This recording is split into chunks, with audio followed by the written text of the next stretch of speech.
Il défraye régulièrement la chronique avec ses expulsions très médiatisées. Et encore, le 24 février dernier, lorsqu'il se rendait à Dakar pour assister à son procès en appel, pour avoir brûlé un billet de 5 000 francs CFA sur la place publique en 2017, ce qui lui avait valu sa première expulsion. Cette fois, Kémy Séba n'a même pas eu le temps de franchir le portique de l'aéroport international Blaise Diagne de Dakar, qu'il était interpellé, gardé à vue 30 heures sans manger, avant d'être réexpédié manu militari vers la Belgique. Ce qui a provoqué l'indignation dans les réseaux sociaux, y compris de la part d'ONG des droits humains, telles que la Rencontre africaine pour la défense des droits de l'homme, la RADDHO, la Ligue sénégalaise des droits humains et Amnesty International Sénégal, qui avait déjà protesté en 2017 sur le fait qu'on l'ait expulsé sans lui laisser le temps de se défendre. Cette fois-ci, le défenseur des droits de l'homme, Alioune Tine, n'hésite pas à parler de déni de justice. Pourquoi Kémy Séba fait-il autant peur ? C'est ce que nous allons essayer de comprendre en invitant le président de l'ONG Urgence panafricaniste, créée en décembre 2016 et initiateur du Front anti-CFA en 2017. C'est une date charnière parce qu'elle marque, selon le militant franco-béninois, le début d'une contestation sans précédent de la politique occidentale depuis la période des indépendances dans les pays africains de la zone franc. Et contrairement à tout ce qui lui est reproché en termes de revendications identitaires et de radicalisme noir, il a accepté notre invitation.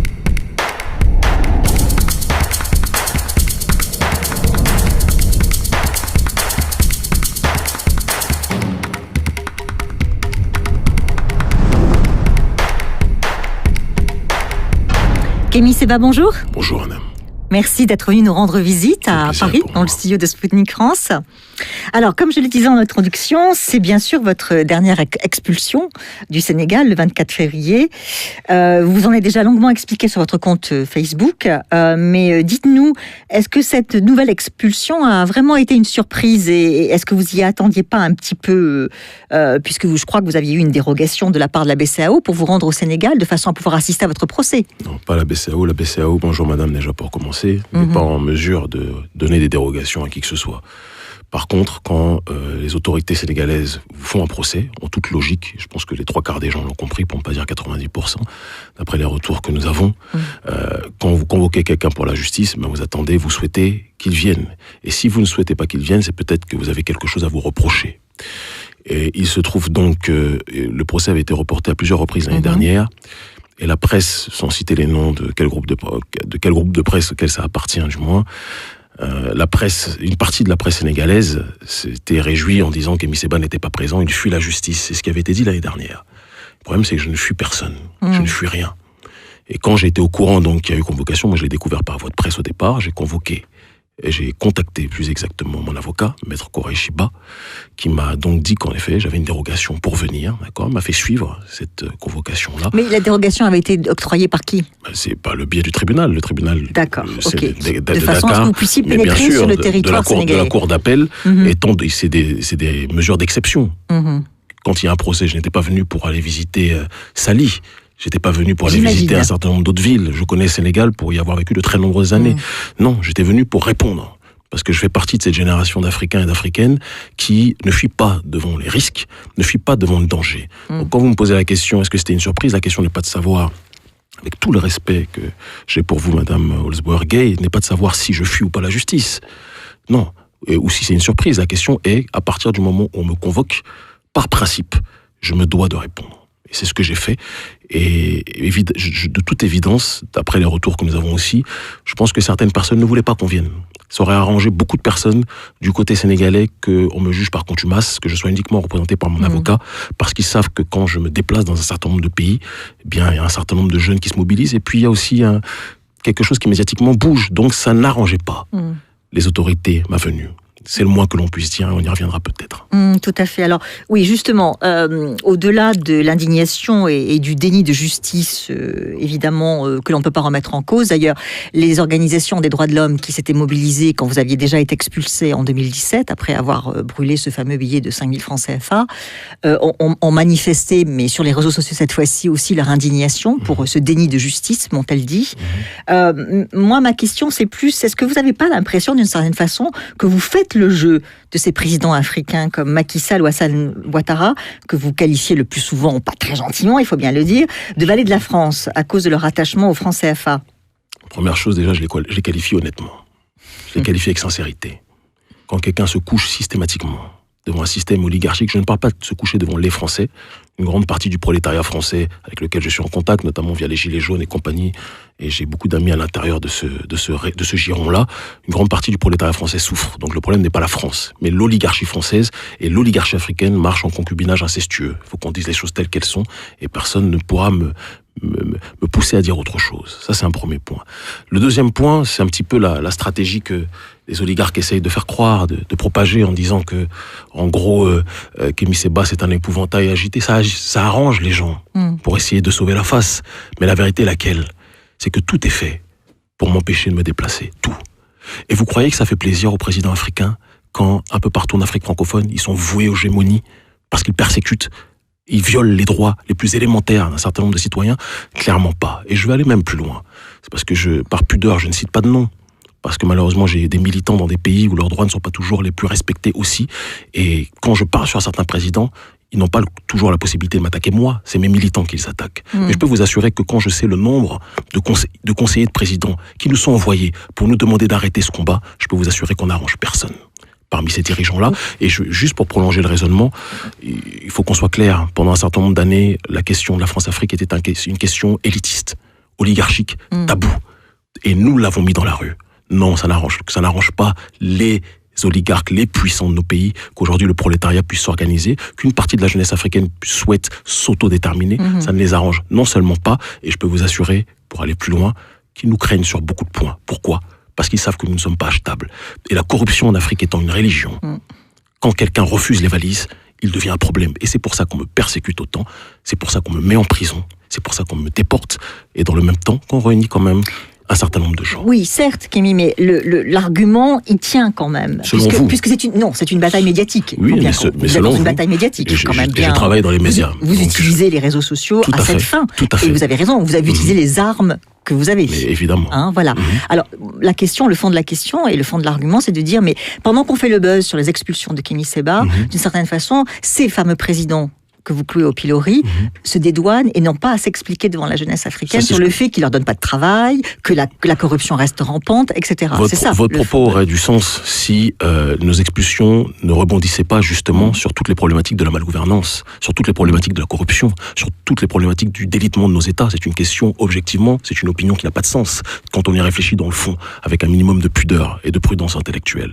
Si on parlait uniquement des expulsions pour dire qu'Kémy Séba est expulsé, ça ne posera pas de problème. Mais quand on est expulsé, il ne faut pas insulter l'intelligence des Africains.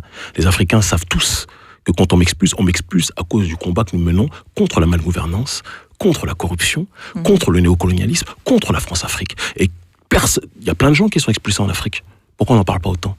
Parce que ce n'est pas toujours les problématiques que nous soulevons qui sont mises en avant dans le cadre de ces expulsions. Ça peut être des expulsions pour des questions de délit, etc.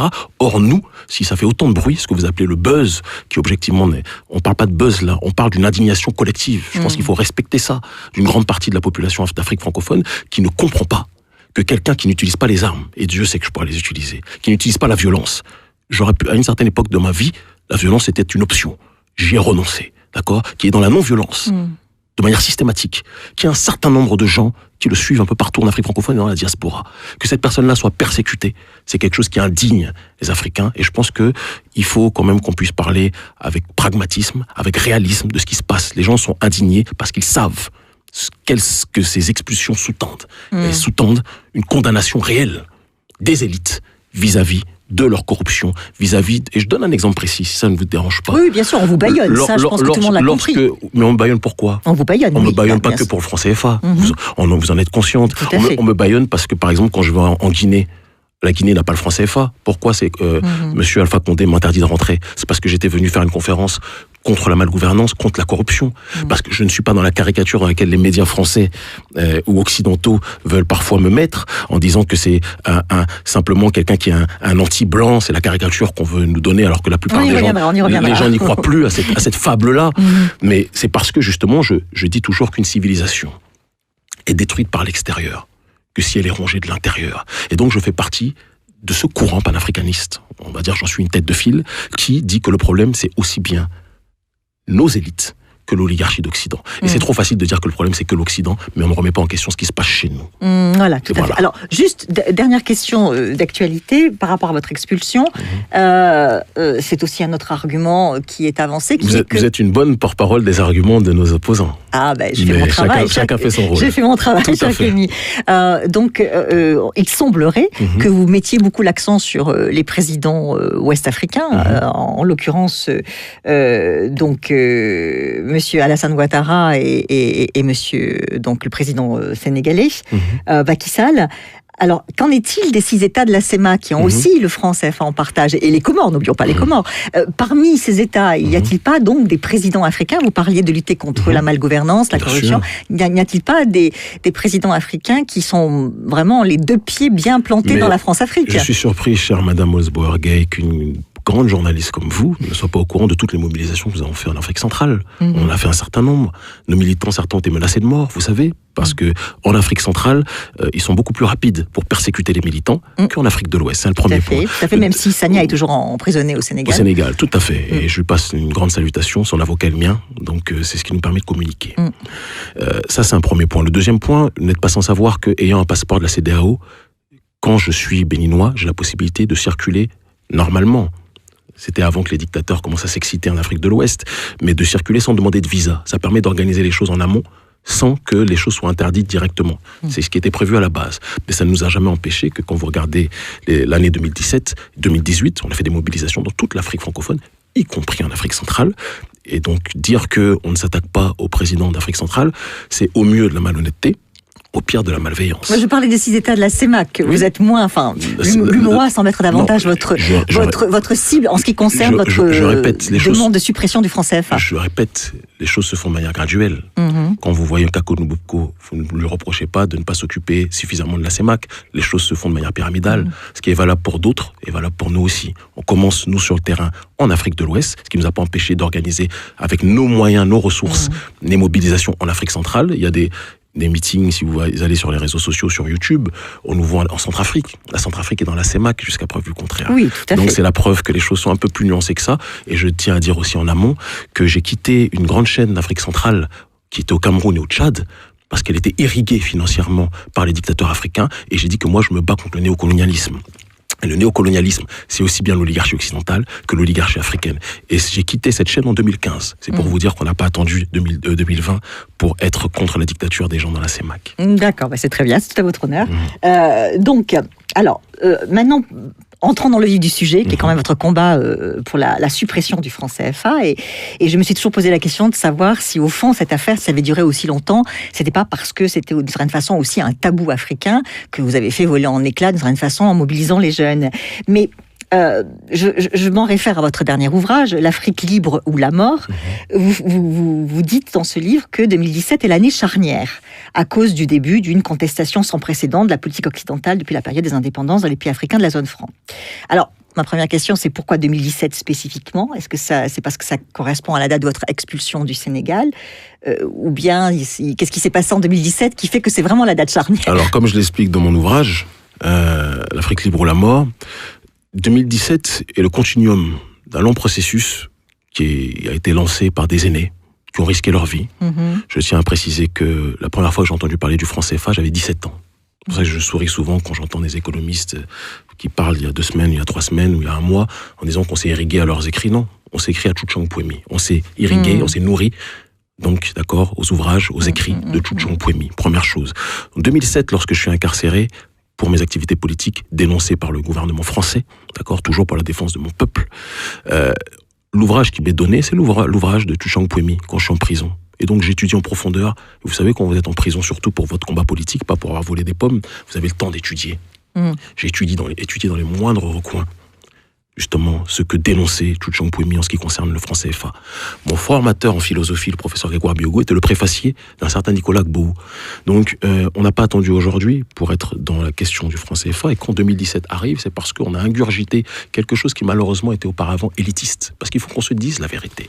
La question du franc CFA a été menée pendant de trop nombreuses années par les élites africaines, pas par le peuple. Le peuple subissait. Certaines élites courageuses sont levées, se sont battues contre celles-ci, elles ont été persécutées, certaines assassinées, certaines ont été déboutées de leur poste, d'accord ? C'est une réalité, personne ne peut le nier. Et par la suite, ce sont des économistes qui, disons les choses telles qu'elles sont, n'ont pas un langage intelligible pour la masse. Parce que malheureusement, quand on parle dans des amphis à des convaincus, des sachants parlent à des sachants, le prolétariat reste de côté et bien souvent constitué comme une entité qui n'a pas, qui n'a pas d'âme, je vais être provocateur, mais qui n'est pas en tout cas la plus concernée par cette question. Et moi, je fais partie des gens qui pensent que l'intellectuel africain doit se remettre en question sur le continent. Parce que pendant longtemps, ça a été dans l'entre-soi. Ils ont été dans l'entre-soi. Leur interlocuteur, c'était la France, être bien vu par la France, mais pas parler aux masses. Nous, on a mis ce sujet dans les rues. Et 2017 a été l'année où on a organisé ces mobilisations dans les rues. Et tout le monde sait, même nos adversaires politiques, que c'est à partir de cette période-là que la thématique du franc CFA a pris une autre ampleur. Ce qui ne sous-tend pas qu'elle est apparue en 2017. Personne n'est nigo pour dire ça. Mais il faut rendre à Ozar ce qui est à Ozar. Et c'est la démarche qui est la nôtre. Alors, justement, dans votre explication qui était utile, j'ai senti quand même quelques flèches à l'encontre de Kako Nobukpo, qui a dirigé donc un livre collectif qui, si je peux me permettre de vous le rappeler, est sorti en octobre 2016. C'était aussi un peu le sens de ma question. Sortir l'Afrique de la servitude monétaire, qui a quand même été un jalon. Vous ne pouvez pas le nier. Un jalon pour qui ? Dans le combat contre le franc CFA. Je peux vous répondre ? Oui, je vous en prie. Donc déjà, la première chose, c'est vous qui dirigez les flèches où vous voulez. Moi, je ne parlais pas de Kako absolument. Kako ne m'a jamais attaqué publiquement et je ne l'attaque pas publiquement. La seule chose qui m'a déplu pour mon grand frère, que j'aime énormément, c'est quand il a accepté de dialoguer et de donner des conseils, et d'échanger, de partager avec le Conseil présidentiel pour l'Afrique, qui est une France-Afrique 2.0 formée par Emmanuel Macron. Et ça, beaucoup d'Africains, y compris Nathalie Ambe, y compris d'autres amis, lui ont dit que c'était pas normal. C'est tout. Mais pour le reste, si j'ai quelque chose à dire à Kako, je le dirai pas devant vous, je le dirai à Kako. Je pense que vous l'avez déjà fait, d'ailleurs. Non, mais les vraies choses que je dois lui dire, je le dirai en face. Ça, c'est la première chose. La deuxième chose, il n'y a pas de flèche qui est dirigée vers lui ou vers qui que ce soit. Mais on dit les choses. Il faut dire les choses. Le livre dont vous parlez, c'est vous qui le lisez à Paris. C'est pas la masse. Faites un sondage parmi la jeunesse africaine d'Afrique francophone pour savoir si les ouvrages des économistes sont partagés, sont relayés ou sont beaucoup lus par la masse. La masse africaine ne sait pas imbibée de ces questions par ce biais-là. C'est faux. Moi, je sillonne toutes les rues des jeunesses d'Afrique francophone, et même in extenso diasporique. Je peux vous assurer que c'est pas là que le best-seller s'est fait. C'est dans les rédactions parisiennes. Parce que je reviens. L'architecture de l'économiste, de l'intellectuel africain, ça a été structuré par l'oligarchie occidentale. On a créé des entités qui pensent en direction de la France, qu'elle soit contre le colonialisme français ou pour. Et je dis que nous avons permis de vulgariser quelque chose qui auparavant était trop inséré aux mains des élites. Et donc, il y a, juste pour terminer, personne n'est en train... C'est-à-dire qu'il ne faut pas que vous nous enfermiez, c'est peut-être votre souhait, peut-être pas. Qui tente le diable le trouve aussi, mais il ne faut pas que vous enfermiez dans un schéma qui consisterait à faire croire que nous disons que nous menons un combat, nous sommes les uns contre les autres. Non, nous sommes une famille. D'accord ? Kako Nobukpo, aucun occidental n'attaquera Kako Nobukpo devant moi, c'est mon frère. D'accord ? D'ailleurs, à votre place, il vous a défendu, si je peux me permettre. Et bien de la même façon. Oui, il m'a plus défendu que vous qui me qualifiez de radical dans chacune de vos émissions. Mais c'est la preuve que... Vous mettez sur un continuum. Évidemment, par rapport à Lionel Sinzou, vous ne pouvez pas être autre chose que radical. Oui, vu comme ça. Sauf que c'était pas que dans ce... Mais il n'y a pas de problème. Je suis là, j'ai répondu à l'invitation parce que je pense qu'il est important de dialoguer et de partager. Donc je redis, Kako est mon frère. D'accord ? Même les Felwinsar qui m'avaient un petit peu craché au visage lorsque j'étais sorti de prison expulsé, est mon frère. Maintenant, on a différentes méthodes, différents moyens. Et si j'ai quelque chose à leur dire, je leur dirai à eux. Tout à fait.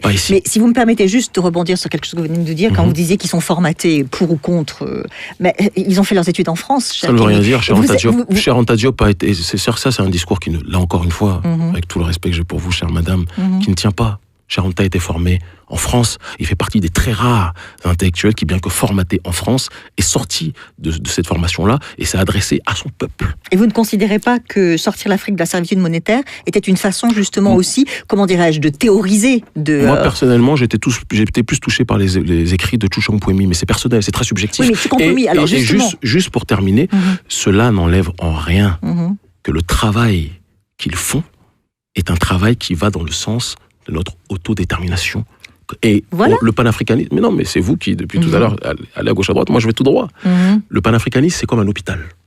il y a différents services, chère madame. Vous comprenez? Il y a les urgentistes, urgence panafricaniste. Nous sommes des urgentistes et nous le revendiquons. C'est pour ça qu'on travaille directement auprès de la masse. Il y a ce qu'on va appeler les psychiatres, il y a ce qu'on va appeler les pneumologues, les cancérologues, etc. Eh bien, chaque secteur, chaque service a son rôle. Et moi, je dis et je répète que quand j'entends des économistes qui disent c'est grâce à nous qu'on s'est mobilisé dans la rue, je suis obligé de sourire parce que c'est pas vrai. Moi, à titre personnel, c'est pas vrai. Les ouvrages de Kako, etc., j'en ai lu aucun. J'ai pas eu besoin de ça pour connaître, si vous me posez des questions sur France CFA, vous allez très rapidement savoir que je sais de quoi je parle. Mais moi, c'est Tchouktchon Pouemi, c'est la source. Et je le revendique. Voilà. Maintenant... Je suis entièrement d'accord avec vous, et j'aimerais bien qu'on lui rende hommage d'ailleurs, ce qui n'a pas été fait jusqu'à présent. Tout à fait. Comment vous l'expliquez, que les penseurs africains l'aient oublié? Parce que chacun veut faire croire qu'il est le premier. Et c'est pour ça que nous, on fait partie des gens qui répètent. On passe notre temps à répéter que Tchouktchon Pouemi a été le premier, qu'il ne faut pas mentir sur la genèse des choses. Il a fait partie des premiers économistes qui ont parlé au moment où c'était pas à la mode de parler. Et puis en plus, il a renoncé à son poste au FMI. Ce qui n'est pas le cas de beaucoup de gens. Ce qui n'est pas le cas de beaucoup de gens, on est bien d'accord. Voilà. Enfin voilà.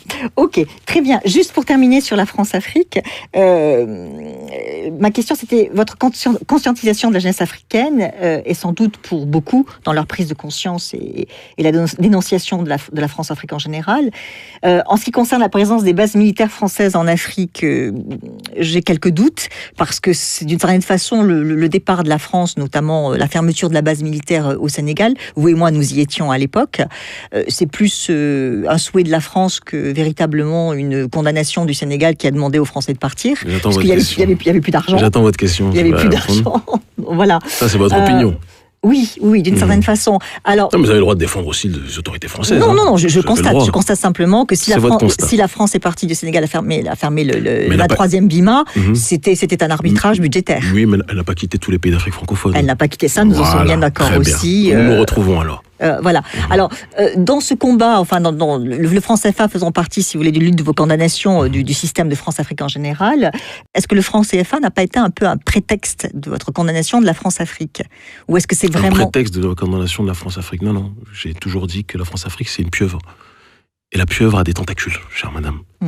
Et parfois, quand vous utilisez des tentacules, vous parlez de tentacules qui peuvent paraître trop abstraites, parce que moi, ce qui m'intéresse, je reviens toujours, c'est le peuple. Je sais que le peuple africain est très méprisé par les bien-pensants, etc. Mais moi, c'est ce qui m'intéresse.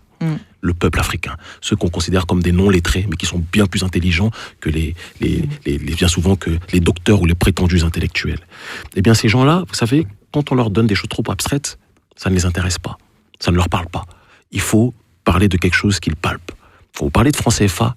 La femme du marché, le vendeur ou la vendeuse d'arachides qui se lève à 5h du matin pour vendre au bord de la route, il sait c'est quoi le franc CFA. Et à partir du franc CFA, on peut remonter structurellement, intellectuellement, sur le mécanisme de prédation beaucoup plus global. C'est dans ce cadre-là que l'on s'est organisé et que l'on a parlé de cette démarche-là. Mais si vous me connaissiez à l'époque où j'avais des cheveux, à l'époque où j'étais beaucoup plus jeune et beaucoup plus... très diabolisé. Vous n'avez pas encore 40 ans, ça va. Je dois 38, j'arrive sur les 39. J'ai un petit peu des poils blancs qui arrivent. Mais plus sérieusement, vous sauriez que depuis très longtemps, on parle du franc CFA. Donc dire qu'on a surfé sur la vague, c'est pareil. Ça me fait sourire. Je ne fais pas partie des gens qui sont apparus en 2017 dans le combat contre l'impérialisme. Ceux qui me connaissent savent que, et de manière bien plus dure à une certaine époque, depuis mes 18 ans, j'en ai 38 aujourd'hui, ça fait 20 ans que je me bats pour mon peuple. Donc non. Il y a pas de... L'opportunisme est sur ceux qui essaient de rebondir sur les actions qu'on mène sur le terrain au péril de nos vies, qui eux ne risquent rien, qui eux mangent des petits fours, qui parlent, parce qu'aujourd'hui c'est à la mode de parler du franc CFA, d'accord?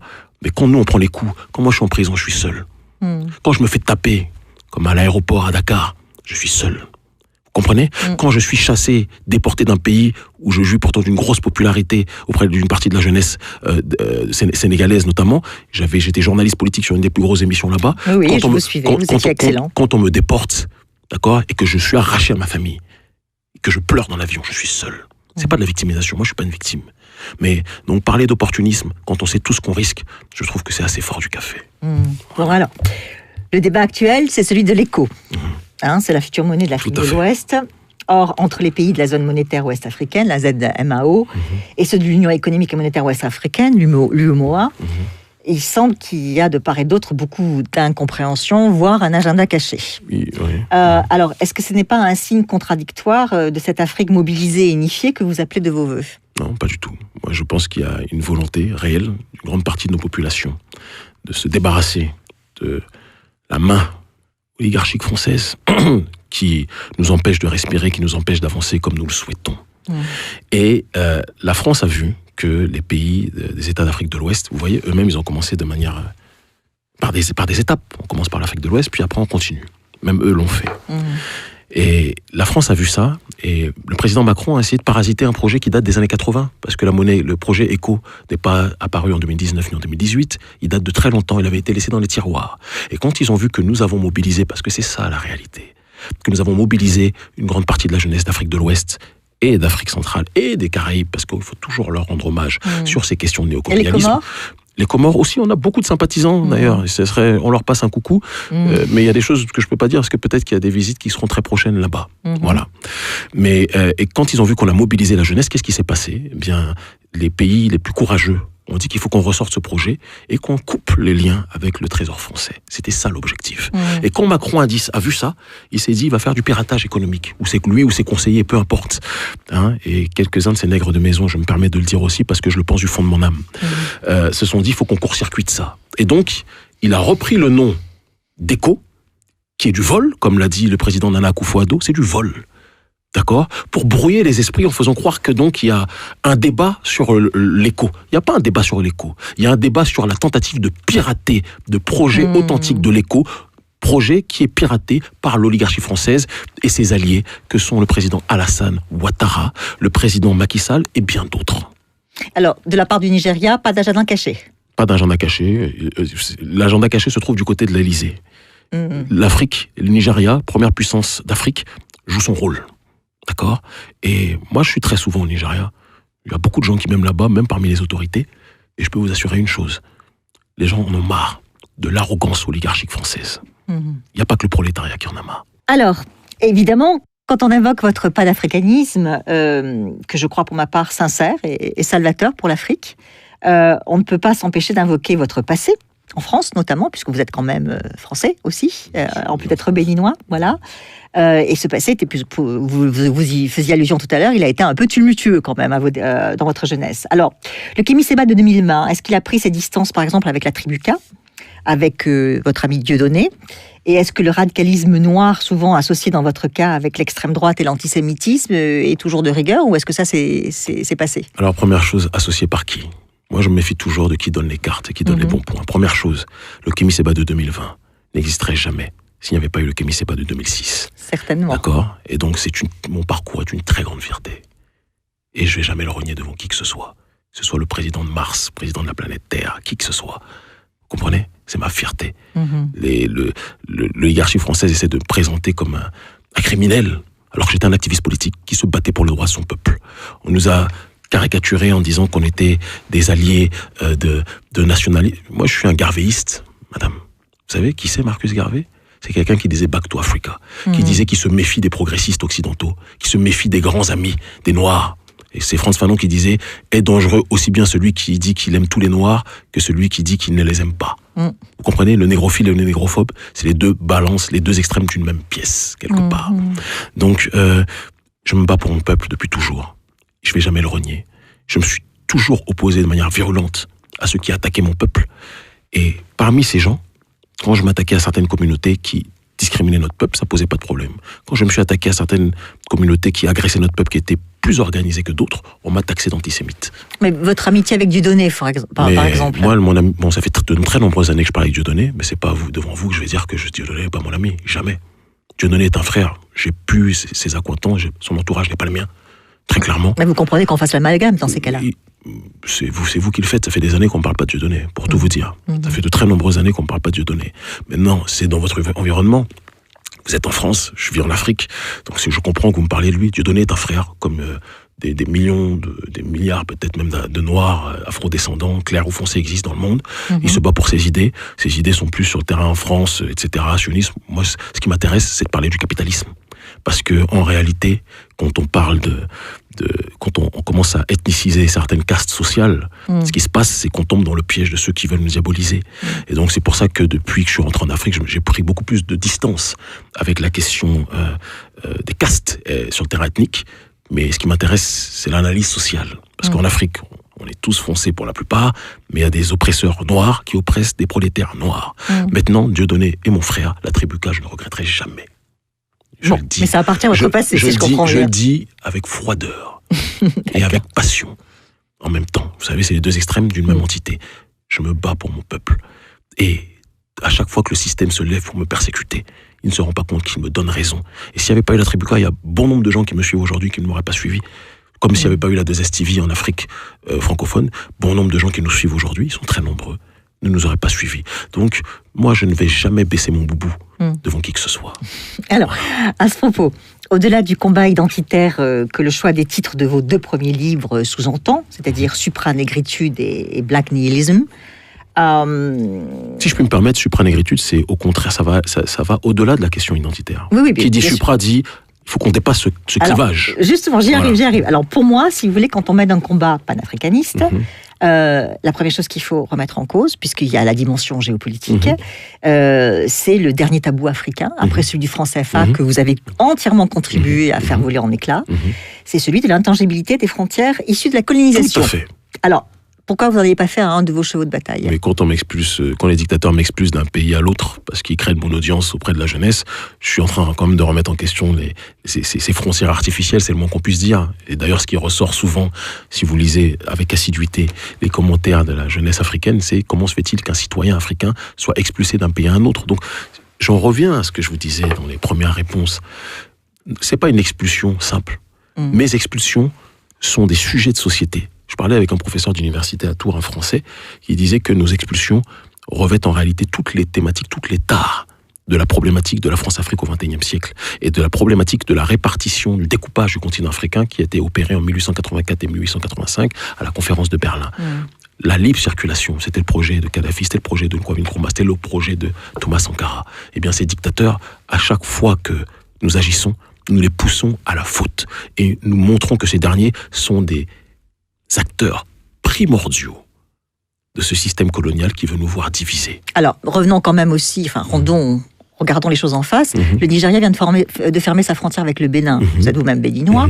Vous savez combien ça râle. Je suis africain avant d'être béninois. Voilà, oui, mais ça râle côté béninois. Alors, ont-ils raison, ont-ils tort, c'est un autre débat, on n'est pas là pour ça. Mais enfin, ça ne râle pas que du côté béninois, même du côté nigérian, pour tout vous dire, parce que je connais beaucoup de Nigérians, ils sont indignés de ça. Le fait d'utiliser, alors qu'on est en pleine discussion sur une monnaie commune, justement, libre circulation, un État comme le Nigeria décide de fermer sa frontière. Il y a des problèmes, on ne pourrait pas y revenir en 2 minutes.